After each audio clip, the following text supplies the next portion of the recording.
Hey everybody, it's Rachel from Rachel Ann's Country Clips Pet Grooming. We are really excited to bring to you the second part of our detecting problems in pets. This part is going to be on head to tail of your pet. Last week's video we did at a glance, so where you look at your pet from an overall at a glance and see an issue. Today we're going to get down to the nitty-gritty and all the details of up close and personal from head to tail. We're going to call this the section part 1 because I'm just going to be going over the eyes. There's so much information to bring to you that I'm going to make like either 3 or 4 sections of the head. So hang on, stay with us, and I'll be right back.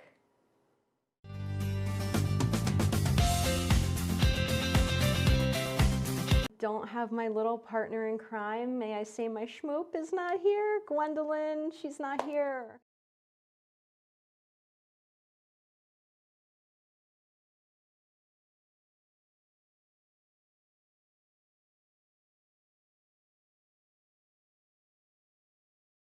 And it was awesome. So I miss you, Gwendolyn, if you're watching.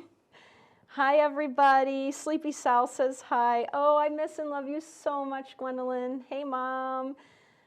Just want to say hi to everybody. And listen, please leave comments. You guys already are that have been here before. You know how to leave the comments. Doesn't matter what platform you're on, what you're watching, you can leave comments. Most of them will see live streaming. If some don't come through while we're live streaming, we will go back and answer them. And if you don't see anyone else's comment, because depending if someone is on, say, like Facebook and then someone's on YouTube, depending on where they are, you may not see each other's comments, but I will read out all the comments and questions that anybody has. So let me get on with this. Our topic tonight is we're gonna do this whole series on the head, and we're starting with the eyes. They're really, really important. They're super sensitive, but yet they're really tough too. You got to think of all the things that happen in day-to-day life and how they could be damaged so easy, but dogs have a great anatomy and it keeps their eyes safe. But there are a lot of things that I do see in the grooming shop that I want to bring up the most common. So I have 4 things that are super common. Corneal wounds are really common, cataracts are really common, cherry eyes are really common, and eye infections. There are a whole bunch of other issues that are pretty common, like entropion, KCS, glaucoma, and PRA is a little less common, but I have seen it.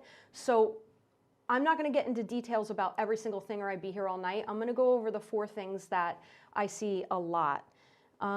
Oh, hi, Tim. Hi, everybody. Okay, I'm going to continue on. Now, here we go. Corneal wounds will be the first thing I'm going to go over.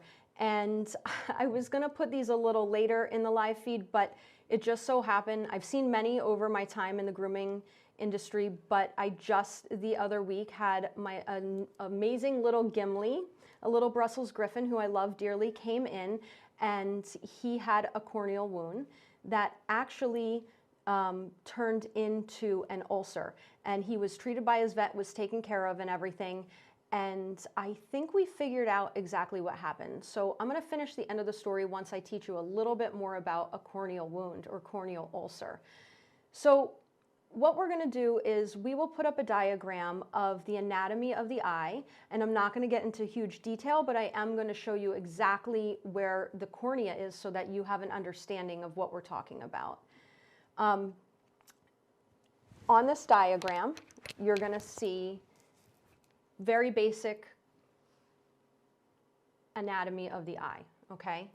Now, as everybody can see, the second one up from the bottom, the cornea, that it actually zooms in there to the right where you can see all the layers of the cornea. Now, this is when you look at your pet, you can see that clear, glossy layer. That's the cornea. And now this detailed zoomed in diagram shows you the 3 layers to the cornea. And you're looking at the epithelium, which is the first layer, that thin layer on the outside. That's the one that you could actually touch, which you would never do, but that's the outer layer. The stroma is the middle layer, and the descendants membrane is the inner layer. Now you can see on the diagram a corneal ulcer. So I'm going to get into that because a dog can just have a little tiny scratch which will just affect the epithelium. And that's a minor wound, it's an abrasion just on the epithelium. That can heal on its own, it can heal with the help from a vet, and that's not very major. But once it starts going deeper, they consider it a corneal ulcer, and that's when it goes into the stroma. And that's when you really have to get the dog to the vet. You're going to possibly see cloudiness, and what happens is if something damages that part of the eye and it goes into the stroma, you're going to see that cloudy little spot in the eye, and what that is it's the tear fluid that actually goes in and causes it to become cloudy. So the descendants membrane, if it affects that, then this is very serious if it goes that deep. Many times that will require surgery. It can actually rupture if it goes deep enough, and then the fluid that is inside of the eye can leak out and the dog can lose its eye or have permanent damage. So anytime that you see anything at all that the dog is acting like something's not right with their eye, you definitely want to have your veterinarian check on that and make sure that it's not something that, you know, needs like further things like medication or surgery or something. Okay, so the causes of corneal wounds and ulcers.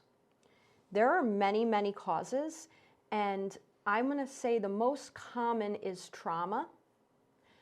That's pretty much the most common when you see any issue with the cornea. But there are things like shampoos, chemicals, hair poking in the dog's eye. If a dog has entropion, which we are going to not talk about tonight, but it's a condition where the eyelid rolls in, the hair on the eye can actually be poking the eye, and that can cause a corneal ulcer. Dogs can scratch themselves, but that's trauma. Cat scratch, grass, you know, if they're running through the field, grass can actually smack into their cornea. There's other things like KCS, which is dry eye. There's a lot of different reasons why they would get a wound in their cornea. Now, for detecting this, I wanted to put these videos together so that pet parents at home that just have a dog at home, and I want you to have as much knowledge as possible. But also for groomers that are starting out, groomers that haven't really researched in depth into issues with pets, this is really why I'm doing this. And detecting these issues is so huge because you can save a dog's eye. You can save all kinds of things that could happen by just getting the owner to get the dog to the veterinarian. So, detecting a corneal wound. A dog will be rubbing and pawing at their face, squinting, blinking, their eyes will be watering. A lot of times when they're pawing at their face, they can do more damage. If the ulcer has formed, you'll see a cloudiness. So these are a lot of things that you can detect and see with the pet and the eye that then you have to go to your veterinarian. So Gimli, I want to go back to him because I told you I'd tell you the rest of the story. He had pawed at his eye at home and scratched it with his toenail. And I do believe that he hit his eye hard enough that it went down to his stroma. So they took him to the vet, they got him treated, and everything was taken care of. That little part was cloudy. You could see it. The ulcer was there. But I found out that, and nobody knew, but he had, when I went to groom him, the bottom of his foot had this caked on piece of chewing gum. Like at first I thought it was cement. It was so hard inside of his pad, in between his toes. But then as soon as I was getting it out, I could smell it was like peppermint. So like I knew it was chewing gum.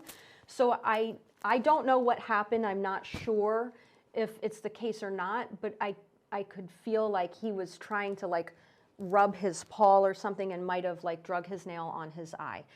But things like that, like it's the craziest things that may happen. So that's some good information and some things to keep an eye on, and make sure that anytime that happens at the grooming shop, if something happens, you tell the owner that you've noticed it, and pet parents at home, now you know some symptoms of issues with the cornea.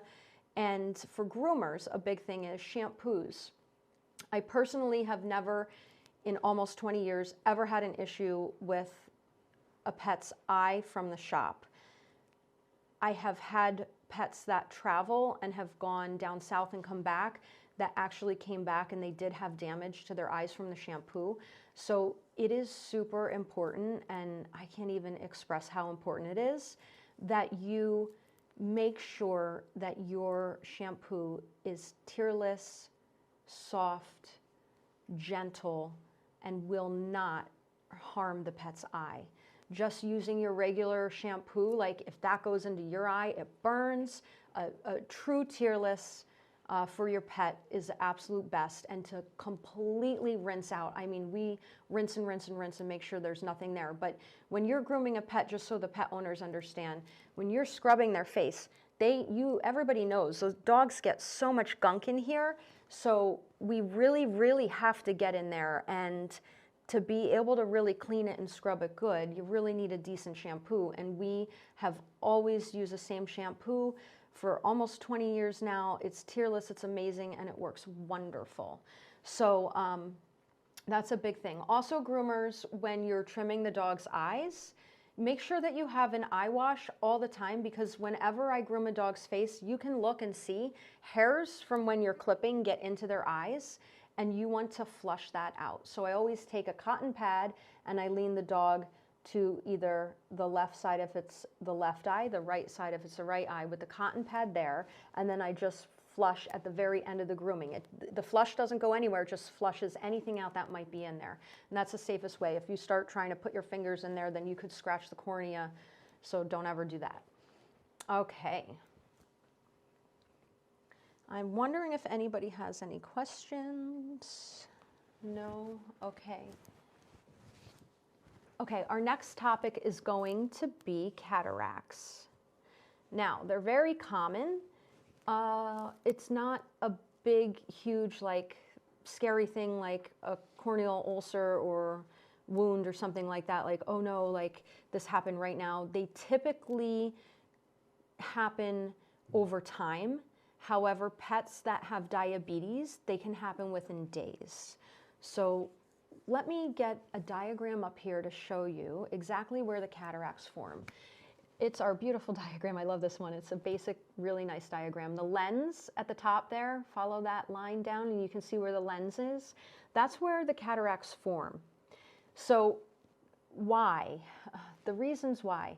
Diabetes is a huge one, genetics, aging, and trauma. So all of these things can be reasons why a pet would have a cataract. Why we have to worry about this in the grooming shop is over time, if the cataracts get bad enough, the dog can go blind. So you're going to have to treat that pet very, very differently. You're going to have to make sure you're always touching them, make sure that they know exactly what's going on where they are, and have that good routine so that they know what to expect, because once they go blind, the grooming can be a little more challenging. It's not too bad as long as you have a really good routine and they know what's going on.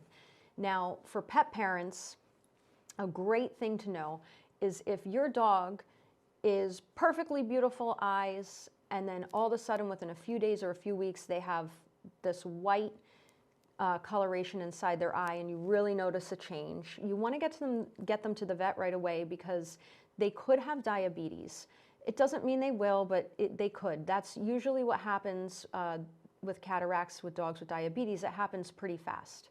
So it's not, a lot of people think it's always with age, but it's not. A lot has to do with genetics. A lot has to do with underlying issues. It could be trauma. It could be diabetes. So we just want to watch for that and make sure that you stay on top of it. What happens is the lens becomes really cloudy, as you can see in this photo. And I'm sure pretty much most of you have seen this on dogs. And some of the breeds that are known to have this will be your Bichons, Poodles. There's different breeds that are prone to it. And if it's a genetic issue, you are not necessarily going to be able to do anything about it at all. Once a cataract starts, you can't stop it, you can't reverse it.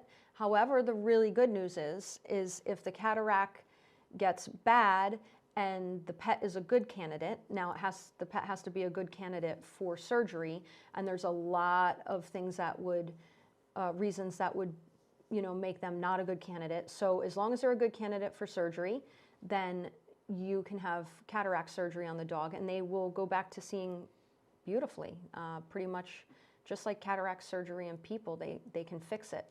So you want to know, like, if you're detecting cataracts in dogs at the grooming shop, you want to know the background of the dog. Are they diabetic? Are they, what breed are they? The age that they are, and you can notice the changes over, your 4 to 8 week grooming times, and you want to just tell the pet parent what's going on that you've noticed different in the eyes. And the same thing goes for the pet parent. If you notice that your dog is a little more clumsy or maybe hesitant going up the stairs, and you notice a little whitish film, definitely look into that with your veterinarian. Lois asks, do they put in lenses? Yes, they actually go in. It's really neat. I do have an article attached just in case people don't know about this, but they do go in and they chip all that apart and take it out, and they put in like a fake lens, like they fix it all up. So that's pretty awesome that they can do that now. Now that's under general anesthesia, so they're going to have to completely knock the pet out. I don't know if they do that to humans or not. I don't think that they're under all the way, but dogs have to be completely under, and then they can do that. And it's really awesome they can do it. It's a little bit on the pricey side, but it can be done, and then they can go back to seeing really well. Now, like we said it earlier, I said it, like, if it's going to happen, and once it happens, they can't really reverse it, but they can do surgery if the pet's a good candidate. The problem is you can't always prevent it. So I like to have things to say, okay, let's try to prevent this. A big thing is diabetes. If you're keeping your pet healthy by a really healthy diet, and you're also walking and running and having your pet be active, then keeping that pet from getting diabetes as best as you can will really help. But a lot of times pets are going to get diabetes just because they are. But at least keeping them healthy as you can to try to avoid whatever you can is best. And then anything for treatment, they can't really do anything until surgery. No, they do it under local. Oh, so Lois said they do the people under local. That's what I thought. But dogs, obviously, you're not going to be able to do that, so it would be general. Let me see. A big thing is, even if you see cataracts starting, they can get inflamed, and inflammation can cause it to get worse. So don't just assume, oh, the dog's going to get cataracts and it's going to get worse. You can actually go have your dog checked by your veterinarian. They can give you eye drops that will help with inflammation to help at least slow the process, if that makes sense. So that's pretty much all I'm going to go over with cataracts. I hope that was some good advice and you understand that. If you have any questions, let me know. And now I'm going to move on to eye infections. Eye infections are huge. There's so many kinds, so many reasons why. We can't really get to the bottom of that unless they're in their vet getting checked and knowing the exact underlying cause. So eye infections can come from other issues going on in the pet, like a KCS, which is a dry eye, the entropion, which I mentioned earlier, where the eyelid rolls in. Oh wait, I actually think I said that wrong. I totally said that wrong. Ignore that. Bacteria, trauma, actually could probably come from trauma from the eyelid rolled in. Viruses, fungus, tumors, and irritants. So a lot of the same things from corneal damage, all this kind of ties in. So it could be multiple things. But eye infections have a little bit different symptoms. So you're still going to see the squinting, the pawing, but you can see swelling, you can see redness, there's going to be discharge. Sometimes a discharge can be clear and watery, but so much, like so many eye infections I've seen, it's this thick, nasty, stinky, yellow, greenish, it's pretty gross. And that is something that you would definitely notice. So all of these would be reason to definitely look more into what's going on.